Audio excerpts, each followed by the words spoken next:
Hello everybody, my name is Nikhil and you're watching me on Math Academy.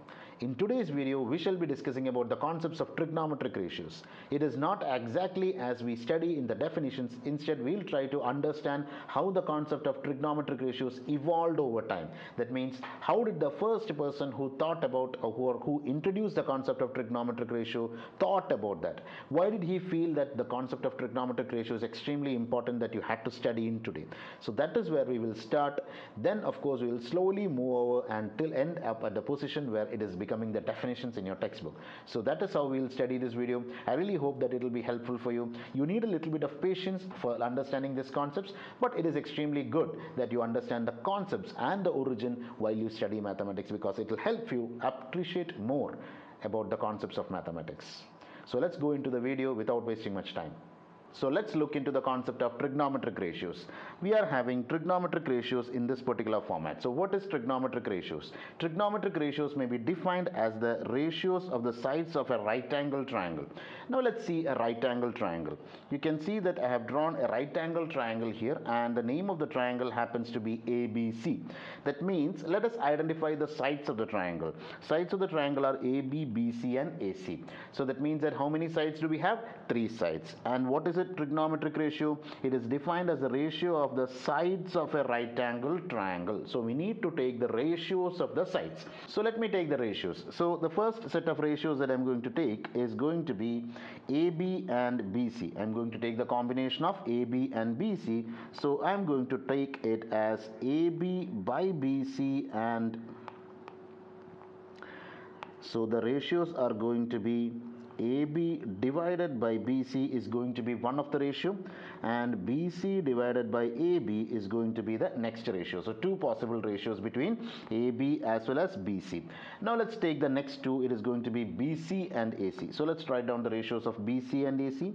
So that is going to be BC divided by AC and AC divided by BC. So these are the two possible ratios of the pair AC and BC. Now let's take the last pair. It is going to be AB and AC.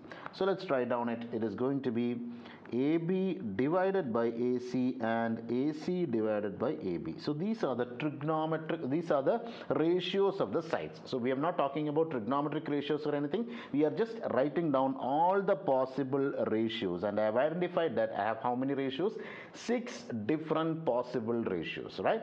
Now let's see any way to actually standardize this one. So we need to actually some way to actually standardize these ratios, and these ratios were standardized with the help of the angle, right? So for that we will be considering one particular angle, and I'm taking say this angle for instance. So this angle I'm calling it as theta. Theta is the standard variable that is used for angles. Theta is a Greek alphabet, and it is a variable just like any other alphabets that you have studied. So it is going to be theta is going to be the variable, and I am going to call different possible. So that means that when I'm actually taking an angle theta here, then I am going to define two different types of sides. These two different types of sides are going to be the side that is opposite to an angle and the side that is adjacent to an angle. I'll just repeat once again. I am taking the angle. So once we have all these 6 standardized ratios, now 6 ratios have to be represented in a standardized way. These are 6 ratios, and this has to be represented in a standardized way. And for doing that, I'll be using the concept of an angle, and I have chosen this angle, angle A, to be as theta. Now if I call this angle as theta, I'm going to call this side, the side that is opposite to that angle, alright, and I'm going to identify another side which is going to be adjacent to that angle. Is that idea clear? So let me call it as theta 1, say. Instead of having theta, I am calling it as say theta 1. So you can say that when I am considering angle theta, when we are considering angle theta 1, say if I am considering angle theta 1, then we can say BC is going to be called as my opposite side. BC is going to be called as my opposite side, and my AB is going to be called as my adjacent side. It is going to be called as my adjacent side. Alright, so let's repeat the same concept once again. You can see that we have standardized this angle theta 1, and the side that is opposite to theta 1 is called as opposite side. So theta is BC is called as opposite side, and the side that is adjacent to the angle is called as my adjacent side. Is that idea clear to you? Now of course AC will be called as the same, which is called as what? AC is going to be called as, it is going to be called as hypotenuse. That is what is the definition that we got from the Pythagoras theorem that we have studied, right? We have studied the concept of Pythagoras theorem earlier itself, and from Pythagoras theorem we know that there is a name of the angle, the edge that is opposite to the right angle is called as hypotenuse. We know that name. So AC is given the name of hypotenuse. Now by looking at it, we have to actually rewrite the whole thing in the name of opposite, adjacent and hypotenuse. That means that we are going to rewrite all these 6 trigonometric ratios that we have seen here. We have seen some trigonometric ratios here. I am bringing it to this side and I am going to rewrite the whole thing on the basis of using the name. Instead of writing AB, now I am going to write it as adjacent side. Instead of writing BC, I am going to call it as opposite side, like that. Alright, so I am going to replace the whole thing in that sense. So let me replace the whole set of ratios that we have written. So my AB by BC is going to be called as, AB is going to be called as my adjacent side and BC is going to be called as opposite side. So this is going to be adjacent by opposite. Another possibility is opposite divided by adjacent. Now what is this standing for? This is standing for AB by BC and BC by AB. Sometimes you may feel that I am confusing you. I am just showing you how the whole thing originated. Instead of actually teaching you exactly as it is, I am going to show you how the whole thing originated. So AB by BC is going to be called as adjacent by opposite. Similarly, BC by AB is called as opposite divided by adjacent. Now let's look at the next one. Next one is going to be AB by AC and AC by AB. So let's write it down. So AB by AC, what is going to be AB? AB is going to be my adjacent side and AC is going to be called as my hypotenuse.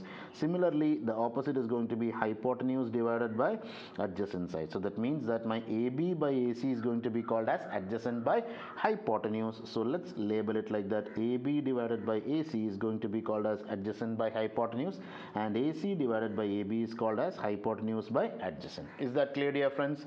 Now let's again come back.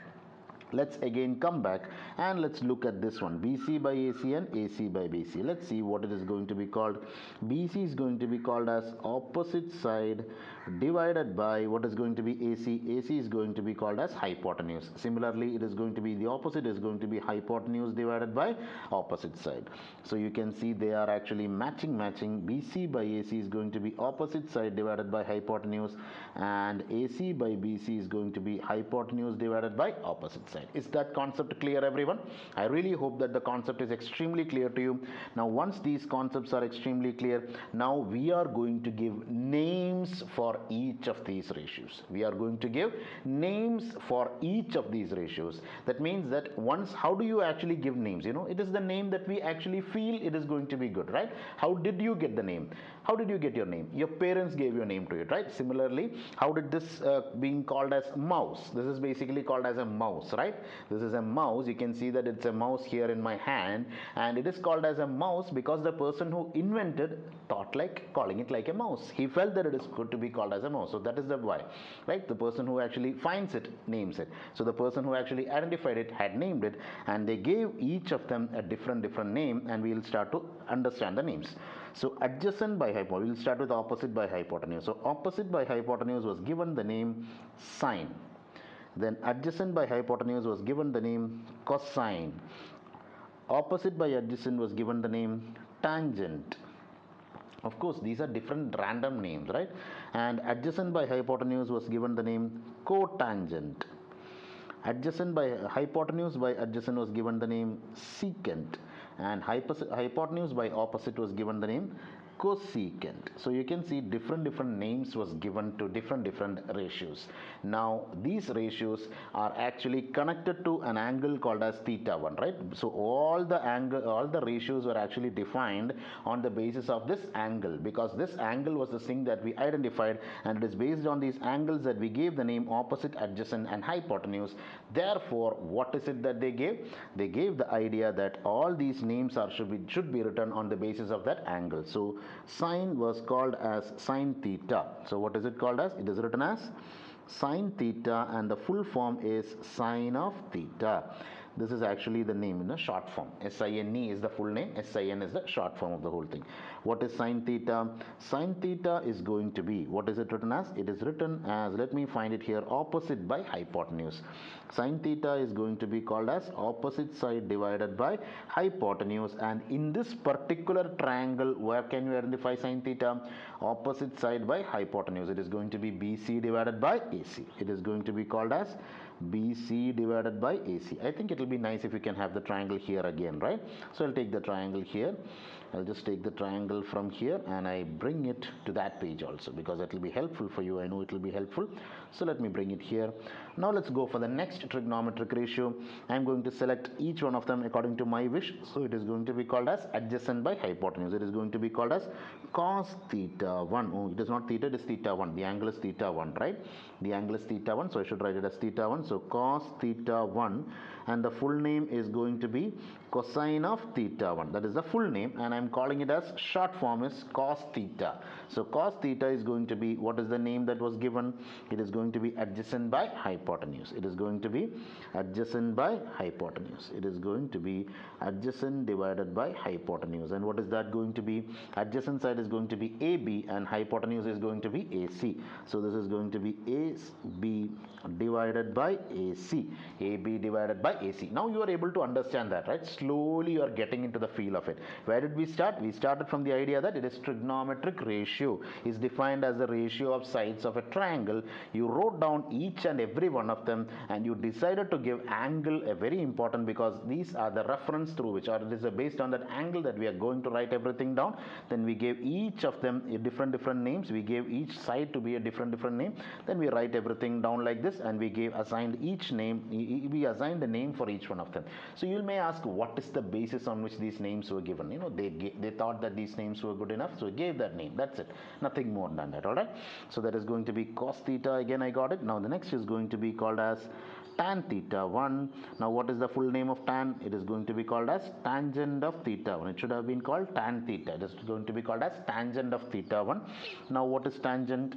Tangent, where is tangent? It is going to be opposite by adjacent. It is going to be opposite divided by adjacent. Opposite divided by adjacent. Now we know which is going to be my opposite side. Yes, which is going to be opposite BC, which is going to be adjacent AB. So I'm going to write it as BC divided by AB. So again, I hope the logic is becoming clearer to you, right? Now let's go for the next one. I'm going to call the next one as cot theta 1. It is going to be called as cot theta 1, and the full name is cotangent of theta 1. It is going to be called as cotangent of theta 1, and it is going to be, what is going to be cotangent? Cotangent is going to be, yes, you can find it here. It is adjacent by opposite. It is going to be adjacent side divided by opposite side. Now what is going to be my adjacent side? This is my angle. The side adjacent to it is called as AB. So this is going to be AB divided by, I have to look for the opposite side, right? I have to look for the opposite side, and which is going to be opposite? It is going to be BC. So AB divided by BC. Is that clear, dear friends, till now? Yes, we have written all the 4 trigonometric ratios. Now 2 more are remaining. Let's write down that quickly, right? So what is the ones that are remaining? Now we have actually wrote about tangent, cotangent, cosine and sine.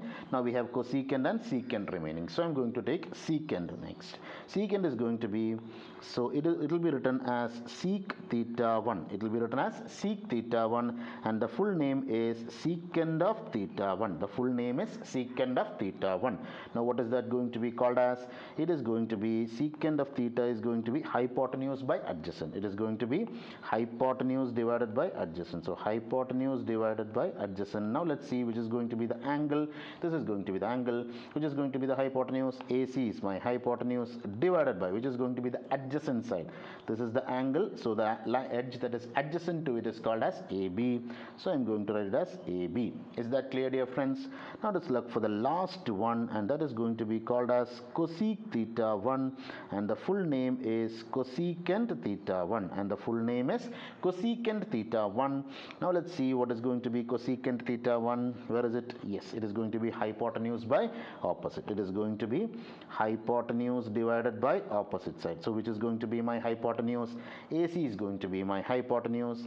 AC is going to be my hypotenuse divided by which is going to be my opposite edge. This is my angle, and the edge that is opposite to it is called as BC. So this is going to be AC divided by BC. Aha, we got all the trigonometric ratios, right? Now this is how you should learn trigonometric ratios. Don't by heart anything, all right? Don't by heart mathematics. Mathematics is not a subject that is to be by hearted. It is a subject that should be perceived. You should experience mathematics, all right? You should experience mathematics, because only by doing that will you be able to improve your performance, right? So improving the performance, you should have an idea how mathematics evolved over time. So we started off with the idea of, where did we start off? We started off from the idea of what is the purpose of trigonometry. We talked about the origins of trigonometry, right? We talked about the origins of trigonometry, where trigonometry originated, what is the purpose of trigonometry, when did man actually push themselves to find something called as trigonometry. They used the concept that they already knew, the concept of similar triangles. Why did they zero in on a right angle triangle? Why did they find that there is a speciality for a right angle triangle? Because that is helping them in making an angle a similarity, and that is why they thought that it is going to be special. And of course Mr. Pythagoras also played a huge role, because he introduced Pythagoras theorem, which again concreted the importance of right angle triangle. Then they introduced the concept, then they was introducing a concept of trigonometric ratios. So trigonometric ratio is defined as a ratio of sides of a triangle. So when we, instead of actually studying it by heart, what did we do? We listed out all the possible sides, all the possible ratios, and then we gave name for each one of them. When we are giving a name for each one of them, we understood that we cannot just randomly write it. We need a base for everything. We need to have a base on which we have to stand, or we have to have a foundation on which we have to stand. So that base happened to be the angle, so we decided that this angle is going to be that. All right, so I hope the concept is very much clear to you. Now my very important question is, what if I change the angle? What if I change the angle? Now that is going to be extremely interesting, right? Now that is going to be extremely interesting. In my opinion, you think of it. What if I change my angle from theta 1 to, I'm calling the angle C as theta 2. That means that instead of taking this angle, I'm going to take this angle as my base. Is it possible for me to take that as a base? Yes, of course it is possible. Why not? Because it is not mandatory. No one said that theta 1 has to be the base. What if theta 2 happens to be my base? And what is going to change here? Now the idea remains that these ratios cannot change, because these are the only possible ratios. Now what is possibility? What is the possibility that can change? Say if I am changing the angle from theta 1 to theta 2. Now if I consider theta 1 instead of theta 1 as theta 2 as my base angle, now can I call BC as opposite side? Think of it. Can I call BC as my opposite side? Because when I am considering this angle theta 1, why did we call BC as opposite? Because this side was opposite to the angle. But now when you come in this case, you can see that BC is not opposite to that angle, instead it is becoming adjacent to that angle. Now there is a huge change coming up, right? Now I think it might be a little bit confusing for you. Don't worry, let's write it down. So that means that it might be confusing at the beginning, but once you slowly come through the whole process, you will get a clear picture of what trigonometry is. Now you can see this is going to be called as theta 2. This is going to be called as theta 2, and when I take theta 2 as my base angle, now I'll have to rename the whole of the sides altogether, right? Because when I theta 2 is taken as base angle, then AB is going to be called as what? AB is going to be my opposite side, right? Why is AB called as opposite side? Because it is opposite to the angle. That is the definition of opposite side. That is the idea of opposite side, the side that is opposite to the angle. Now when I'm calling it as a BC, now BC is going to be adjacent side. BC is going to be adjacent side. So that means that the same side BC can be called as adjacent if I take the angle to be this one. The same side BC will be called as opposite if I had taken this angle. That means that the opposite and adjacent are not permanent. Opposite and adjacents are not permanent. That will change. When does it change? It changes according to the angle that we choose. If we choose theta 1 as my base angle, BC is called as opposite side. If I choose theta 2 as my base angle, BC is called as adjacent side. So what is BC? Is it opposite or is it adjacent? BC can be both opposite and adjacent based on the angle that we choose. Is that idea clear to you? That's an extremely important idea in trigonometry. BC can be opposite or adjacent depending upon the angle that you choose. Is that clear, dear friends?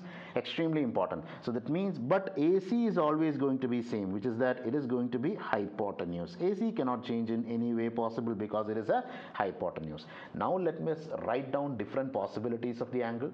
We have already written down every one of this, right? Sin theta is going to be opposite by hypotenuse. So sin theta 1, if I had taken theta 1 as my base, that is going to be called as sin theta 1. What if I choose sin theta 2 as my base, and I can say that there is going to be a change, right? Because instead of writing sin theta 1, I am now going to write sin theta 2. Now what is going to be sin theta 2? Now sin is, if we can see that sin is opposite by hypotenuse. Sine is opposite by hypotenuse. This opposite is decided by what? The angle that we choose. Since sin theta is always to be written as opposite divided by hypotenuse, opposite side divided by hypotenuse, now we can say that which is going to be the opposite side of that one, that is going to be AB. It is going to be AB divided by AC. That means that sin theta 2 is basically AB divided by AC. Sin theta 2 is going to be AB divided by AC. Let us go back here. Where is AB divided by BC? Where is AB divided by BC? AB divided by AC. I want AB by AC. Oh yes, you can see AB by AC here. Now that was called as cos theta 1. That was called as cos theta 1. Now that is interesting. It is called as sin theta 2 here. That means that cos theta 1 and sin theta 2 could be equal. There is a possibility that sin cos theta 1 and sin theta 2 could be equal. Just keep that in one corner of your mind. Don't think about that much, because right now it can get confusing. So don't think about that much, but understand that the same ratio can be called with different names. The same ratios can be called with different names. Understand that logic. AB by AC can be called as cos theta 1. It can also be called as sin theta 2. Is that clear? Why is the difference coming up? Because here I am choosing the angle theta 1. Here I am choosing the angle to be theta 2. So it all depends upon the angle that we choose. Every ratio depends upon the angle that we choose. So if I am going to write cos theta 2, now what is going to be cos theta 2? Think of what is cos theta 2. You may look at your notebooks and find what is cos theta. Look at your notebooks, find what is cos theta. Cos theta is going to be, yes, look at your notebooks. I won't be showing it here. Adjacent by hypotenuse. It is going to be adjacent by hypotenuse. And look at this angle and say which is going to be the adjacent side. Yes, my BC is going to be my adjacent side. Which is going to be my adjacent side? BC is going to be my adjacent side. So I will write this as what? BC divided by AC. Hypotenuse remains same. Now if you look back and see what is going to be BC by AC, it was called as sin theta 1. It was called as sin theta 1. It was called as sin theta 1 here, and here what are we calling it as? We are calling it as cos theta 2. So that means that they are actually called in a different names, but the same ratio can be called as different names. All right, so just keep that in mind. Just keep that there is a possibility of something like that coming up, but right now you just study this ratio. Adjacent by hypotenuse, opposite by hypotenuse. All right, is that clear, everyone? Now let's look for tan theta 2. Look for what is tan. Look for what is tan. What is tan theta? What is tan theta? Tan theta is going to be what? It is going to be opposite by adjacent. It is going to be called as opposite divided by adjacent. So which is going to be my opposite side in this case? Look at it. Which is going to be my angle? This is going to be my angle. So what is going to be the opposite side? AB is going to be my opposite side. Which is going to be my adjacent side? Is going to be BC is going to be my adjacent side. So this is going to be written as AB divided by BC. This is going to be written as AB divided by BC. Is that clear, everyone? Is that concept very much clear to you? It's extremely interesting concept. All right, it is extremely interesting concept, which is going to be called as AB divided by BC. Now these are not enough, right? We have three more trigonometric ratios remaining, so let's write down the remaining trigonometric ratio, which is going to be cot theta sec theta and cosec theta. So let's write down what is going to be my cot theta 1, what is going to be cot theta. It is not going to be theta 1, it is going to be theta 2. I'm sorry about it.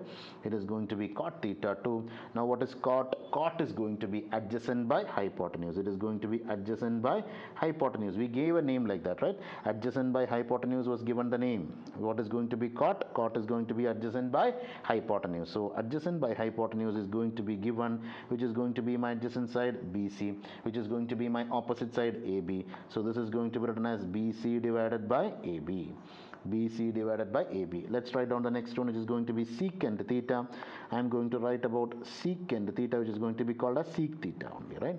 So sec theta 2 is going to be, what is going to be secant? Secant is going to be, let me find out secant, hypotenuse divided by adjacent. Hypotenuse divided by adjacent. So hypotenuse divided by adjacent, and which is going to be hypotenuse AC is going to be my hypotenuse, which is going to be my adjacent side. BC happens to be my adjacent side. BC happens to be my adjacent side. And the last but not the least, we are going to talk about cosec theta 2, and cosec theta 2 is called as hypotenuse divided by, look at what it is called as cosec theta 2.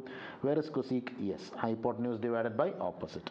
Hypotenuse divided by opposite, and what is going to be that? AC divided by, which is going to be my opposite, AB. This is my angle, and the side opposite to it is called as AB. So AC divided by AB. So this is how you define all the trigonometric ratios in a right angle triangle. So this is extremely important topic. So we took almost half an hour time to discuss about trigonometric ratios, right? So trigonometric ratios is basically extremely important concept. An extremely important concept. And why is it becoming extremely important? Because this is the basis of the whole trigonometry.